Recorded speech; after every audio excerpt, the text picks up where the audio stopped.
السلام علیکم عزیز طلباء و طالبات، میں آپ کا اردو ٹیچر آپ سے پھر مخاطب ہوں۔ امید ہے کہ اللہ کے فضل و کرم سے آپ سب خیر و عافیت سے ہوں گے۔ عزیز طلباء، کل ہم نے پڑھا ہے کہ میر تقی میر کی حالت زندگی اور اس کے ادبی کارنامے۔ اس سے پہلے ہم نے پڑھی ہے غزل۔ آج ہمیں میر تقی میر کی پہلی غزل پڑھنی ہے۔ اس کا جو پہلا شعر ہے وہ ہے: ہمارے آگے تیرا جب کسوں نے نام لیا، دلی ستم زدہ کو ہم نے تھام تھام لیا۔ ہمارے آگے تیرا ہو گیا تیرا کا معنی کیا ہے؟ تیرا۔ کسو ہو گیا کسی۔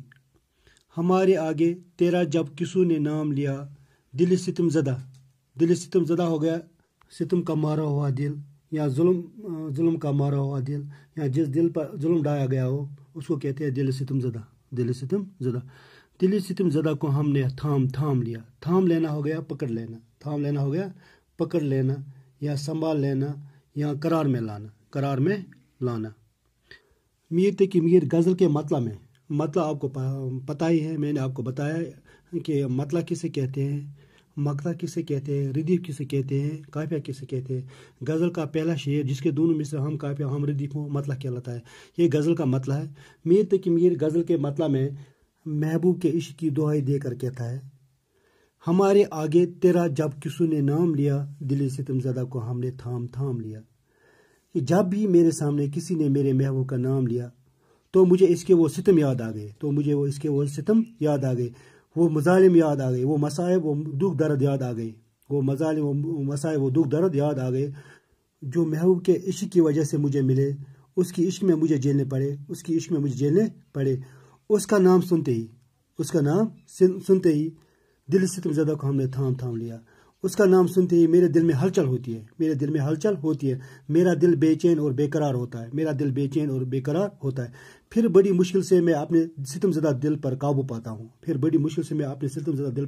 پاتا ہوں اور اس کو قرار میں لاتا ہوں۔ پھر سے سنیے، میر تقی میر اس شعر میں فرماتے ہیں: جب بھی میرے سامنے کسی نے میرے محبوب کا نام لیا تو مجھے اس کے وہ ستم یاد آ گئے، مجھے اس کے وہ مظالم یاد آ گئے، وہ مسائل و دکھ درد یاد آ گئے جو اس کی عشق میں مجھے جھیلنے پڑے، جو اس کی عشق میں مجھے ملے، جو اس کی عشق کی وجہ سے مجھے ملے۔ اس کا نام سنتے ہی میرے دل میں ہلچل ہوتی ہے، میرا دل بے چین اور بے قرار ہوتا ہے، پھر بڑی مشکل سے میں اپنے ستم زدہ دل پر قابو پاتا ہوں اور اس کو قرار میں لاتا ہوں۔ اس کا جو اگلا شعر ہے وہ کج روش نہ ملا راستی میں مجھ سے کبو، نہ سیدھی طرح سے ان نے میرا سلام لیا۔ وہ کج روش ہو گیا بے وفا، کج روش کیا ہو گیا؟ بے وفا، یا ٹیڑھی چال چلنے والا، یا ٹیڑھی راہ چلنے والا۔ وہ کج روش نے ملا راستی میں مجھ سے کبو، راستی ہو گیا سیدھے طریقے سے، اخلاق سے، یا دیانتداری سے، سچائی سے۔ وہ کج روش نے ملا راستے میں مجھ سے کبو ہو گیا کبھی، کیا ہو گیا؟ کبھی۔ نہ سیدھی طرح سے ان نے میرا سلام لیا۔ میر اس شعر میں فرماتے ہیں، یعنی میر اس شعر میں اپنے محبوب کی بے رخی کا ذکر کر کے فرماتا ہے۔ کیا فرماتا ہے؟ وہ کج روش نے ملا راستے میں مجھ سے کبو، نہ سیدھی طرح سے ان نے میرا سلام لیا۔ میرے اس بے وفا اور مغرور محبوب نے مجھ سے ہمیشہ برا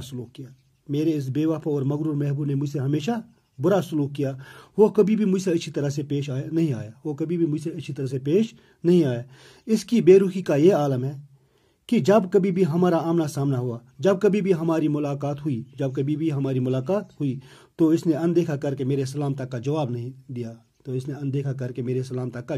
نہیں دیا، جیسے وہ مجھے جانتا ہی نہیں ہو۔ پھر سے سنیے، وہ کج روش نے ملا راستے میں مجھ سے کبو، نہ سیدھی طرح سے ان نے میرا سلام لیا۔ میر تقی میر اس شعر میں فرماتے ہیں کہ میرے اس بے وفا اور مغرور محبوب نے مجھ سے ہمیشہ برا سلوک کیا، وہ کبھی بھی مجھ سے اچھی طرح سے پیش نہیں آیا۔ اس کی بے رخی کا یہ عالم ہے کہ جب کبھی بھی ہمارا آمنا سامنا ہوا، جب کبھی بھی ہماری ملاقات ہوئی تو اس نے اندیکھا کر کے میرے سلام تک کا جواب نہیں دیا، جیسے میں اس کے لیے کوئی اجنبی ہوں۔ اس کا جو اگلا شعر ہے وہ ہے: میرے سلیقے سے میری نبی محبت میں،